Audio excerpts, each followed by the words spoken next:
बिहारी जी किसी का उधार नहीं रखते। एक बार की बात है, वृंदावन में एक संत रहा करते थे। उनका नाम था कल्याण। वे बाके बिहारी जी के परम भक्त थे।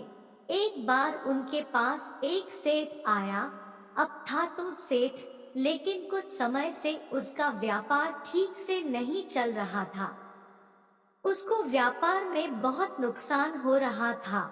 सेठ उन संत के पास गया और उनको अपनी सारी व्यथा बताई और कहा, महाराज, मेरे व्यापार में कुछ दिनों से काफी नुकसान हो रहा है, आप कोई उपाय करिए।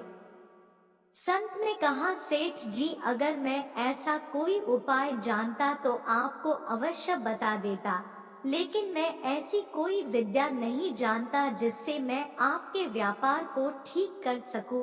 ये मेरे बस में नहीं है। हमारा तो एक ही सहारा है। बिहारी जी। इतनी बात हो ही पाई थी कि बिहारी जी के मंदिर खुलने का समय हो गया। संत सेठ जी को बिहारी जी के मंदिर में ले आए और अपने हाथ को बिहारी जी की ओर करते हुए सेठ जी को बोले, आपको जो कुछ भी मांगना है, जो कुछ भी कहना है, इनसे कह दो। ये सबकी कामनाओं को पूर्ण कर देते हैं। सेठ जी ने बिहारी जी से प्रार्थना की। 2-4 दिन वृंदावन में रुके और फिर चले गए। कुछ समय बाद सेठ जी का सारा व्यापार धीरे धीरे ठीक हो गया। अब सेठ जी समय समय पर बिहारी जी के दर्शन करने वृंदावन आने लगे। लेकिन कुछ समय बाद सेठ जी थोड़े अस्वस्थ हो गए। वृंदावन आने की शक्ति भी अब उनके शरीर में नहीं रही। एक बार उसका एक जानकार वृंदावन धाम की यात्रा पर जा रहा था। इस बात को जानकर सेठ जी को बड़ी प्रसन्नता हुई।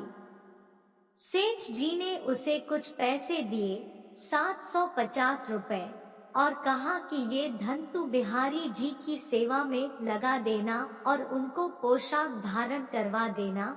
वो भक्त जब वृंदावन आया तो उसने सेठ जी के कहे अनुसार बिहारी जी के लिए पोशाक बनवाई और उनको भोग भी लगवाया। लेकिन इन सब व्यवस्था में धन थोड़ा ज्यादा खर्च हो गया। लेकिन उस भक्त ने सोचा, चलो कोई बात नहीं, थोड़ी सेवा बिहारी जी की हमसे भी बन गई। बिहारी जी किसी का उधार नहीं रखते। अब इधर मंदिर बंद हुआ तो बिहारी जी रात को सेठ जी के स्वप्न में पहुंच गए।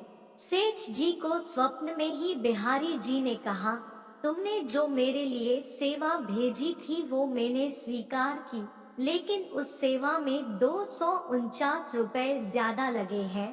तुम उस भक्त को ये रुपए लौटा देना।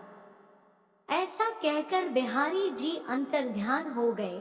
सेठ जी की जब सुबह आंख खुली तो वे बिहारी जी की लीला देखकर आश्चर्यचकित रह गए। सेठ जी जल्द से जल्द तैयार होकर उस भक्त के घर पहुंच गए और उसको सारी बात बताई। यह सब जानकर वो भक्त आश्चर्यचकित रह गया कि ये बात तो सिर्फ मैं ही जानता था और तो मैंने किसी को बताई भी नहीं। सेठ जी ने उनको वो 249 रुपए दिए और कहा, मेरे सपने में श्री बिहारी जी आए थे, वो ही मुझे ये सब बात बता कर गए हैं।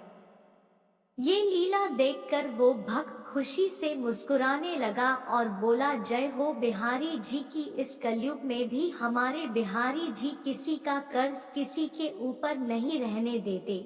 जो एक बार इनकी शरण ले लेता है, फिर उसे किसी से कुछ मांगना नहीं पड़ता, उसको सब कुछ मिलता चला जाता है। बोलो श्री वृंदावन बिहारी लाल की जय।